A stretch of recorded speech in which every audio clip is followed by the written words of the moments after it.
दोस्तों, आज की कहानी में हम देखेंगे कि एक अनजान वायरस फैलने की वजह से धरती पर मौजूद सभी इंसान मारे जाते हैं, लेकिन कहीं से एक आदमी अभी भी जिंदा बचा है जो पिछले 2 सालों से किसी और जिंदा इंसान को ढूंढने के लिए इधर उधर भटक रहा है। लेकिन फिर एक दिन उसे एक औरत मिलती है जो उसे बताती है कि पृथ्वी पर सिर्फ हम दोनों ही जिंदा बचे हैं और अब हम दोनों को ही मिलकर बच्चे पैदा करने हैं और धरती पर जनसंख्या को आगे बढ़ाना है। तो कहानी शुरू होती है और हमें बताया जाता है कि एक अनजान वायरस की वजह से धरती पर मौजूद सभी इंसान मारे गए, लेकिन एक आदमी अभी भी जिंदा बचा है जिसका नाम फिलिप है। अब बेचारा फिलिप अकेला ही काफी सालों से इधर उधर भटक रहा है ताकि उसे कोई जिंदा इंसान मिल जाए, लेकिन उसे कोई नहीं मिलता, जिससे वह बहुत परेशान हो जाता है और वापस अपने होम टाउन आ जाता है। जिस बीच उसे एक साइन बोर्ड दिखता है तो वह उस पर लिख देता है कि एक इंसान अभी भी जिंदा है। आगे वो अपने घर पहुंचता है और सोचता है कि मैं इस घटिया घर में क्यों रहूं, जबकि मेरे टाउन में बहुत बड़े बड़े रईसों के घर हैं। जिसके बाद वो टाउन के सबसे अमीर आदमी के घर पर रहने के लिए चला जाता है, जिसमें वो बड़े बड़े म्यूजियम से चुराई हुई पेंटिंग्स को टांग देता है जिन सबकी कीमत अरबों डॉलर्स में थी। लेकिन जब फिलिप का इससे भी मन नहीं भरा तो वो वहाँ पर इजिप्ट की मम्मी का ताबूत उठा लाया और एक डायनासोर का सर भी उठा लाया जिसको वो अपनी डाइनिंग टेबल पर सजाता है। फिर रात को सोने से पहले वो ऊपर वाले से बार बार हस्तमैथुन करने के लिए माफी मांगता है जो वो पिछले 2 सालों से कर रहा था। फिर अगली सुबह वो टॉयलेट जाता है लेकिन उसमें पानी नहीं आ रहा था, तो वह अपना पिछवाड़ा धोने के लिए बहुत सारी बिस्लेरी की बोतल उठा लाता है। फिर पेट खाली करने के बाद उसे भूख लगी थी तो वह एक सुपरमार्केट में जाता है, जिसके दरवाजे को खोलने की बजाय वो उसे बंदूक से उड़ा देता है। फिर अंदर आकर वो अपने लिए बहुत सारा खाना लेता है, लेकिन तभी उसकी नजर वहाँ रखी गंदी मैगजीन्स पर जाती है जिसको वह ठूस कर अपनी ट्रॉली में डालता है और वहाँ से निकल लेता है। रात को वह $10,000 की वाइन खोलता है और ऊपर वाले को शुक्रिया करता है, जिसके बाद वो 2 बार हाथ गाड़ी चलाता है और चुपचाप सोने चला जाता है। फिर अगले दिन फिलिप अपना टाइम पास करने के लिए घर के महंगे सामानों को बर्बाद कर देता है, लेकिन जब इससे भी उसका मन नहीं भरता तो वह एक महंगी बस टैंक को एक सस्ती कार से भिड़ाकर विस्फोट कर देता है, क्योंकि वो बेचारा कब तक अपनी हाथ गाड़ी चलाकर टाइम पास करता। अब ऐसे करते करते कुछ दिन बीत जाते हैं और हम देखते हैं कि फिलिप का घर एक कबाड़ खाना बन चुका है, और वैसे भी वो इस घर को क्यों ही साफ करता, ये घर उसका थोड़ी ना था। आगे वो एक रबर के फूल को दारू से भर देता है और उसी में नहाता है, उसी को पीता है। इसी बीच अचानक उसे जोर का टॉयलेट आ जाता है, लेकिन उसके टॉयलेट में कबाड़ भरा पड़ा था, इसलिए वो अपने लिए एक नया कमोड बनाने की सोचता है। वो एक स्विमिंग पूल के फट्टे को बीच में से काट देता है और वहीं पर हगने बैठ जाता है। फिर हगने के बाद वो एक बार में जाता है और वहाँ पर रखे हुए खिलौनों से पूछता है कि क्या तुम लोग थोड़ी दारू पीना चाहोगे, लेकिन जब वो खिलौने उसे कोई जवाब नहीं देते तो वह खुद ही पूरी बोतल दारू की पीकर वहाँ पर बेहोश हो जाता है। थोड़ी देर बाद जब उसे होश आता है तो वह एक खिलौने को अपने साथ कार में लेकर एक लड़की के पुतले के पास जाता है और उससे बातें करने लगता है। कहता है कि मैं बहुत दिनों से तुम्हें नोटिस कर रहा हूँ, लेकिन मुझ में इतनी हिम्मत नहीं थी कि मैं तुम्हें अपनी दिल की बात बता सकूं। जो कहकर वो उसे किस करने लगता है कि तभी उस पुतले का हाथ टूट जाता है, जिसे देखकर फिलिप उदास हो जाता है और अगले दिन एक पहाड़ी पर जाकर वहाँ पर RIP फिलिप लिख देता है। जिसके बाद वो अपनी कार में बैठता है और उसे फुल स्पीड से पहाड़ी से क्रैश करवाने के लिए आगे बढ़ता है, लेकिन इससे पहले कि वो अपनी जान देता उसे वहाँ कुछ अजीब सी चीज दिखाई देती है। वो जल्दी से अपनी कार रोकता है और देखता है कि पहाड़ के पीछे से धुआं निकल रहा है, जिसका मतलब था कि कोई इंसान अभी भी जिंदा बचा है, इसलिए वो जल्दी से उस धुएं की तरफ आगे बढ़ता है। फिर उस जगह पर पहुंचकर उसे एक कैंप लगा हुआ दिखाई देता है, जिसके साथ ही वहाँ पर एक लड़की की ब्रा भी टंगी हुई थी, जिसे देखकर वह खुश हो जाता है और उस ब्रा को सूंघने लगता है, जिसके बाद वो वहीं पर बेहोश हो जाता है। थोड़ी देर बाद जब उसे होश आता है तो वह खुद को एक खूबसूरत लड़की की गोद में लेटा हुआ पाता है, जो उसे कहती है कि मुझे तो यकीन ही नहीं हो रहा कि तुमने मुझे ढूंढ लिया, जो कहकर वो उसे किस करने लगती है। पर तभी फिर से उसकी आँख खुलती है और वह देखता है कि एक लड़की उसे CPR दे रही थी और वो दिखने में बिल्कुल भी खूबसूरत नहीं थी, इसलिए वह उससे डरकर दूर हट जाता है। वो उससे पूछता है कि वो खूबसूरत लड़की कहाँ गई, जिस पर वो लड़की जिसका नाम कैरल होता है कहती है कि तुम बेहोश हो गए थे और तुमने अपने कच्चे में सुसु भी कर दिया था, इसलिए मैं तुम्हें CPR दे रही थी। फिलिप कहता है कि मैंने सुसु नहीं किया, ये पहले से ही गिरा था, जो कहते हुए वो उसकी तरफ बढ़ने लगता है, जिससे घबराकर कैरल अपनी बंदूक निकाल लेती है। कहती है कि पहले तो मेरी ब्रा नीचे रखो और ये बताओ कि क्या तुम एक अच्छे इंसान हो। वो कहता है कि हाँ मैं अच्छा हूँ, तुम उस पर भरोसा कर सकती हो। वो पूछती है कि तुमने ही उस साइन बोर्ड पर अपने बारे में लिखा था। फिलिप कहता है कि हाँ वो मैंने ही लिखा था। दरअसल अकेले रह रहकर मैं परेशान हो चुका था और अपनी जान देने ही जा रहा था कि तभी मुझे तुम दिखाई दी, जो सुनकर कैरल को उस पर तरस आ जाता है और वह उससे दोस्ती कर लेती है। आगे वो दोनों साथ में बैठकर कॉफी पीने लगते हैं, जहाँ पर हम फिलिप को देखते हैं जो बिल्कुल भी खुश नहीं था, क्योंकि वो अपने लिए हमेशा से एक खूबसूरत लड़की चाहता था, लेकिन उसे क्या मिला, ये जंग लगा कबाड़। जिसके बाद वो कैरल को अपना घर दिखाने ले जाता है, लेकिन तभी रास्ते में कैरल उसे एक स्टॉप साइन पर रुकने के लिए कहती है, जिसके बाद वो दोनों दाएं बाएं देखकर चेक करते हैं कि कहीं कोई सड़क क्रॉस तो नहीं कर रहा। आगे घर आकर फिलिप कैरल को अपना टॉयलेट वाला पूल दिखाता है, फिर कचरे वाला पूल दिखाता है और फिर दारू वाला पूल दिखाता है। फिर अंदर आकर कैरल को वहाँ बहुत सारे मैगजीन के ढेर पड़े हुए दिखते हैं, तो वह उससे पूछती है कि ये सब क्या है। फिलिप कहता है कि ये मेरी हाथ गाड़ी चलाने के लिए गंदी मैगजीन्स हैं।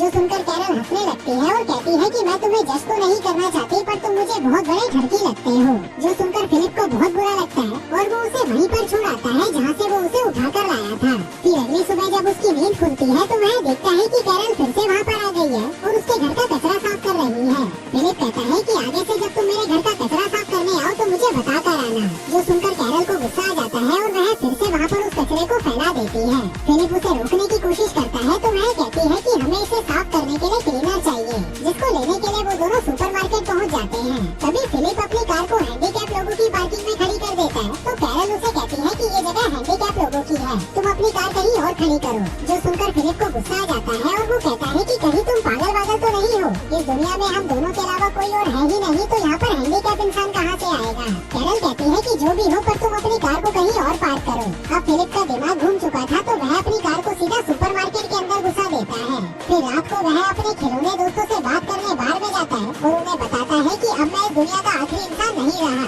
मुझे लगा था कि मुझे एक खूबसूरत लड़की मिलेगी जिसके साथ मैं रोज मजे करूंगा, लेकिन मुझे क्या मिला, ये सड़ा हुआ करेला कैरल। फिर अगली सुबह जब वो बियर से कुल्ले कर रहा था तभी वह देखता है कि कैरल अपना सामान पैक करके वहीं पर रहने आ रही है। जो देखकर वह दौड़ता हुआ उसके पास आता है और कहता है कि तुम्हें पता है ना ये दुनिया कितनी बड़ी है, तो तुम्हें रहने के लिए मेरे घर का बगल वाला घर ही मिला था। कैरल कहती है कि तुम्हें इससे क्या प्रॉब्लम है, क्या तुम्हें डर लग रहा है कि मैं तुम्हें गंदी गंदी हरकतें करते देख लूंगी। तभी फिलिप उसके सामने अपना कच्छा उतार देता है और कहता है कि ये देख ले, अब और क्या ही बचा है देखने के लिए। कैरल कहती है कि देख यार, हम दोनों को किसी मकसद के लिए चुना गया है और वो मकसद है धरती की जनसंख्या को आगे बढ़ाना।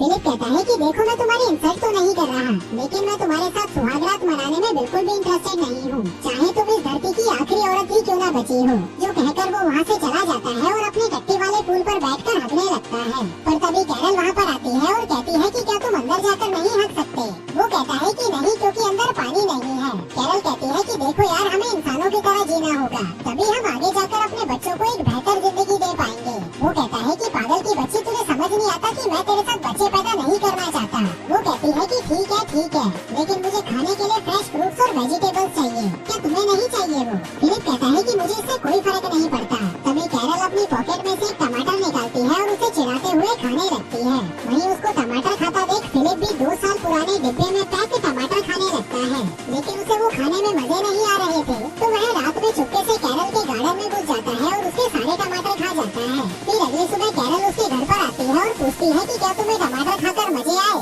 जिस पर वो उसके मुंह पर मुंह कर जाता है और कहता है कि मुझे नहीं पता तुम क्या बोल रही हो, जिस पर कैरल उसे आतंकवादी बोलकर लंगड़ाती हुई वहाँ से जाने लगती है। फिलिप उससे पूछता है कि तुम्हारे पैर को क्या हुआ। वो कहती है कि जमीन से पानी निकालते वक्त मुझे चोट लग गई। अब उसकी ये हालत देखकर फिलिप को उस पर तरस आ जाता है, इसलिए वो उसकी पानी का जुगाड़ करने में मदद करता है, जिसमें वो एक बॉक्स से पानी के पाइप को जोड़कर पानी को कैरल के घर तक ले आता है, जिसे देखकर वह बहुत खुश होती है और उसे रात को डिनर के लिए इनवाइट करती है। फिर रात में डिनर के दौरान कैरल फिलिप को बताती है कि तुम्हारे औजार को देखकर मुझे पूरा यकीन हो चुका है कि ऊपर वाले ने हमें धरती पर जनसंख्या को आगे बढ़ाने के लिए मिलवाया है। फिलिप कहता है कि ठीक है, अगर तुम इतना ही जोर दे रही हो तो आज रात को हम कर ही लेते हैं। कैरल कहती है कि नहीं, मैं तुम्हारे साथ तब तक सुहागरात नहीं मनाऊंगी जब तक तुम मुझसे शादी नहीं कर लेते। जो सुनकर वह हंसने लगता है और कहता है कि तुम मजाक अच्छा कर लेती हो। वो कहती है कि नहीं, मैं मजाक नहीं कर रही, क्या तुम ये चाहते हो कि इस धरती पर पैदा होने वाला पहला बच्चा नाजायज हो। फिलिप कहता है कि तुम ये शादी क्यों करना चाहती हो, जबकि इस चीज का कोई मतलब नहीं है। वो कहती है लेकिन मेरे लिए मतलब है, अगर दुनिया खत्म हो गई है तो इसका मतलब ये नहीं कि हम अपने रीति रिवाज भूल जाएं। अब फिलिप को किसी भी हाल में उसके साथ इंटीमेट होना ही था, इसलिए वो उसके साथ शादी करने के लिए मान जाता है। कैरल कहती है कि पहले तो मुझे अच्छे से कहो अपने घुटनों पर बैठकर, जिस पर फिलिप अपने घुटनों पर बैठकर उसे प्रपोज करता है और कैरल उसे हाँ बोल देती है। लेकिन उसकी हाँ सुनकर फिलिप को बिल्कुल भी खुशी नहीं होती, तो वह डिनर को आधे में ही छोड़कर वहाँ से घर चला जाता है, जिसके पीछे पीछे कैरल उसके लिए खाना लेकर आती है। कहती है कि तुम्हें पता है अमेरिका का राष्ट्रपति मर चुका है, इसलिए अब हम दोनों में से ही किसी को राष्ट्रपति बनकर देश की कमान अपने हाथों में लेनी होगी। वहीं फिलिप जो उससे बहुत ज्यादा परेशान हो चुका था कहता है कि तुम ही बन जाओ राष्ट्रपति। वो कहती है कि मैं नहीं बन सकती क्योंकि मुझे लोगों के बीच भाषण देना नहीं आता, इसलिए उन दोनों की सहमति से फिलिप को राष्ट्रपति बना दिया जाता है। फिर अगले दिन कैरल स्टोर से अपनी शादी के लिए कुछ सामान लेने जाती है। वहीं फिलिप अपनी अपनी बैचलर पार्टी एंजॉय कर रहा था, जिसमें वो बहुत सारे टिश्यू पेपर्स को इकट्ठा करके उसमें आग लगा देता है। जिसके बाद वो फटे पुराने कपड़े पहनकर चर्च में पहुंचता है, जहां कैरल ने चर्च को बहुत अच्छे से सजा रखा था और खुद भी वो बहुत अच्छे से तैयार होकर आई थी। फिर शादी के दौरान जब रिंग पहनाने की बारी आती है तो फिलिप शादी की रिंग लाना ही भूल जाता है। दरअसल वो ये शादी करने में बिल्कुल भी इंटरेस्टेड नहीं था, जो देखकर कैरल गुस्सा हो जाती है और शादी को बीच में ही छोड़कर वहाँ से चली जाती है। तभी फिलिप उसके पीछे पीछे उसके घर पहुँचता है और उसे दरवाजा खोलने के लिए कहता है, लेकिन जब वो दरवाजा नहीं खोलती तो वह उसके दरवाजे को तोड़ देता है। फिर अंदर आकर वो देखता है कि कैरल ने अपने घर को बहुत सुंदर सजा रखा था, क्योंकि वो अपनी शादी को लेकर बहुत ज्यादा एक्साइटेड थी। जिसके बाद वो कैरल को देखता है जो सड़ी हुई शक्ल लेकर एक कमरे में बैठी हुई थी। फिलिप उससे माफी मांगता है और कहता है कि मैं सच में रिंग के बारे में भूल गया था, अगर मुझे याद रहता तो मैं पक्का लेकर आता। वहीं कैरल भी उसे माफ कर देती है। जिसके बाद वो दोनों अंगूठी लेने के लिए ज्वेलरी शॉप में जाते हैं, जहाँ से वो बहुत सारी अंगूठियाँ उठा लेते हैं, जिनको एक एक करके फिलिप कैरल की उंगलियों में पहना देता है और उससे शादी कर देता है। फिर रात को जब सुहागरात मनाने की बारी आती है तो कैरल उसके साथ इंटीमेट होने की बजाय रात भर उससे बातें करती रहती है। फिर अगले दिन से कैरल भी फिलिप के साथ वो सभी चीजें करती है जिसको करने में फिलिप को बहुत मजे आते थे। जिसके बाद वो कैरल को अपनी एक्स गर्लफ्रेंड से भी मिलवाता है, जिसको देखकर कैरल को उससे जलन होने लगती है तो वह उसे उठाकर बाहर फेंक देती है। फिर खूब मौज मस्ती करके जब वो दोनों घर की ओर जा रहे थे तभी चौराहे पर उनकी कार एक लिमोजिन से टकरा जाती है। फिलिप जल्दी से उतरकर उस लिमोजिन को देखने जाता है कि कहीं उसमें कोई इंसान तो नहीं है, और तभी उसमें से मेलिसा नाम की एक खूबसूरत लड़की नीचे उतरती है, जिसे देखकर फिलिप के तो होश ही उड़ जाते हैं। वहीं कैरल भी मेलिसा को देखकर बहुत खुश होती है।